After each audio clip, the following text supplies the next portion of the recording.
வணக்கம், welcome to நித்யஸ்ரீஸ் world. Already நம்ம சேனலில் தீபாவளிக்கான ஸ்வீட் ரெசிபீஸ்லாம் நிறைய அப்லோட் பண்ணியிருக்கோங்க. டிஸ்கிரிப்ஷனில் லிங்க் இருக்குது, உங்களுக்கு வேணும்னா செக் பண்ணி பாருங்கள். இன்றைக்கி வீடியோவில் ரொம்பவே ட்ரெடிஷ்னலான, அதுவும் எங்கள் ஆச்சி செய்கிறதுலையே ஸ்பெஷலான கைமுறுக்கு ரெசிபி தாங்க பார்க்க போகிறோம். கைமுறுக்கு சுற்றுறதே கொஞ்சம் இன்ட்ரெஸ்டிங்கான வேலை தாங்க. அவங்க அதை சுற்றுறதை பார்க்குறப்பவே எனக்கும் அதை சுற்றி பார்க்கணுன்னு ரொம்ப ஆசையாக இருக்கும். அதே மாதிரி நானும் இந்த கைமுறுக்கு சுற்றுறதை ரொம்ப நாள் ட்ரை பண்ணி தாங்க கற்றுக்கிட்டேன். ஸோ யாராக இருந்தாலும் ட்ரை பண்ணால் கண்டிப்பாக இந்த ரெசிபியை ஈஸியாக பண்ணிடலாங்க. எப்படி ஈஸியாக சுற்றலாம், என்னென்ன மெஷர்மெண்ட்ஸில் என்னெல்லாம் இன்க்ரீடியன்ட்ஸ் சேர்க்கணும், அப்படி செய்கிறதுன்னு பார்க்கலாங்க. இந்த கைமுறுக்கு ரெசிபி செய்கிறதுக்கு நான் 2 கப் தோசை அரிசி எடுத்திருக்கேங்க. 5020 அரிசி தாங்க நான் இதில் யூஸ் பண்ணுறேன். இந்த அரிசியை நான் 1 மணி நேரம் ஊற வச்சு இந்த மாதிரி ஸ்மூத்தான பேஸ்ட்டாக கிரைண்டரில் போட்டு அரைச்சி எடுத்து வச்சுருக்கேங்க.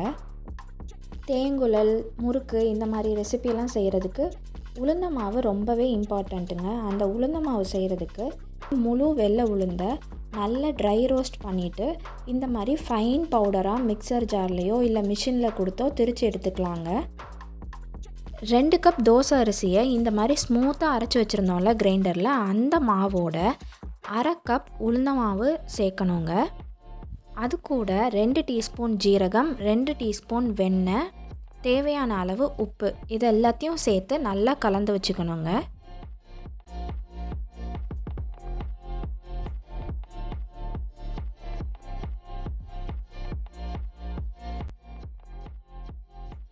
இப்போ மாவு நல்லா மிக்ஸ் பண்ணியாச்சுங்க. ஒருவேளை இது தண்ணியாக இருக்கிற மாதிரி இருந்துச்சுன்னா ஒரு கனமான வெள்ளை துணியில் போட்டு இந்த மாவை கொஞ்சம் நேரம் மூடி வச்சிடலாங்க. ஒரு 5 நிமிஷத்தில் நம்ம பார்த்தோன்னா இந்த துணி அந்த மாவில் இருக்கிற ஈரப்பதத்தை கொஞ்சம் அப்சர்வ் பண்ணியிருக்கோம். முறுக்கு சுற்றுறதுக்கு கரெக்டாக வந்துருச்சுன்னா அந்த கன்சிஸ்டன்சியில் நம்ம மாவை எடுத்து வச்சிடலாங்க. ரெடி பண்ண மாவை நம்ம அப்படி ரொம்ப நேரம் வெளியே வச்சிட்டோன்னா முறுக்கு செவந்து போயிடுங்க. அதனால் கொஞ்சம் கொஞ்சமாக பேட்சாக எடுத்து தாங்க நம்ம சுற்றணும். மீதி மாவை நம்ம ஃப்ரிட்ஜில் வச்சிடலாம். இப்போ நம்ம சுற்றுறதுக்கு ஸ்டார்ட் பண்ணலாங்க. கையில் நல்லா ஆயில் அப்ளை பண்ணிவிட்டு மாவை எடுத்துக்கணுங்க.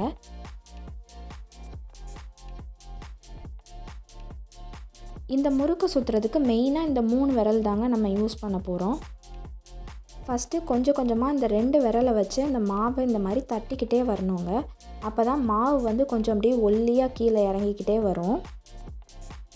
இந்த மாதிரி வர ஆரம்பித்ததும் அதை அப்படி சென்டரில் ப்ரெஸ் பண்ணிவிட்டு நம்ம கொஞ்சம் கொஞ்சமாக ப்ரெஸ் பண்ணி ட்விஸ்ட் பண்ணிகிட்டே வரணுங்க. இந்த ப்ராசஸை அப்படியே ரிப்பீட் பண்ணுவோங்க. ப்ரெஸ் பண்ணி ட்விஸ்ட் பண்ணோம், ப்ரெஸ் ட்விஸ்ட், இந்த மாதிரி நம்ம செஞ்சுக்கிட்டே வந்தோம்னா கைமுறுக்கு சுற்றிடலாங்க.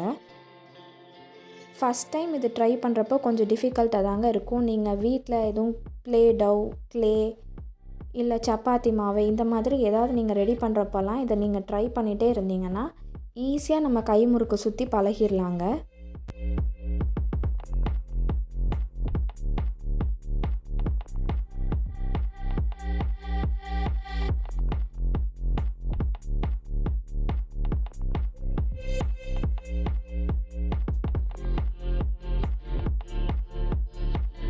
இதை நம்ம தேங்குழல் மாதிரி உடனே எடுத்து போட முடியாதுங்க.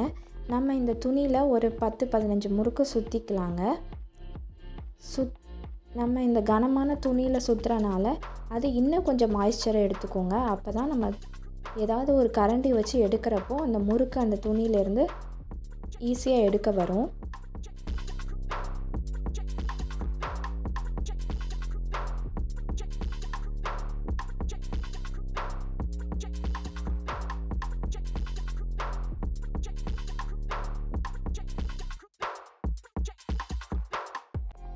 இப்போ நம்ம முறுக்கெல்லாம் சுற்றியாச்சுங்க.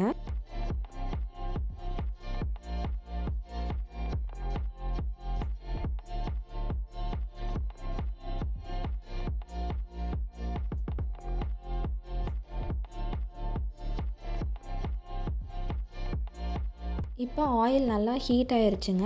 இந்த முறுக்கெல்லாம் நம்ம தோசை கரண்டி வச்சு ஒவ்வொன்றா எடுத்து நம்ம ஆயிலில் போட்டுற வேண்டியதாங்க. உள்ளே ஆட் பண்ணதுமே இந்த மாதிரி பபிள் சவுண்ட்லாம் கேட்குங்க. நம்ம திருப்பி போட்டு இந்த பபிள் சவுண்ட்லாம் ரெடியூஸ் ஆகிற வரைக்கும் குக் பண்ணுங்க. இந்த பபிள் சவுண்ட்லாம் ஸ்டாப் ஆயிடுச்சுனாலே உள்ளே நல்லா குக் ஆகிருக்கு அப்படின்னு நம்ம தெரிஞ்சுக்கலாங்க. இந்த மாதிரி ஸ்நாக்ஸ்லாம் பண்ணுறப்ப ஃப்ளேமை நம்ம வந்து சேஞ்ச் பண்ணிகிட்டே இல்லாமல் ஹை ஃப்ளேமில் சின்ன பர்னரில் வச்சே குக் பண்ணாதாங்க நல்லா வரும்.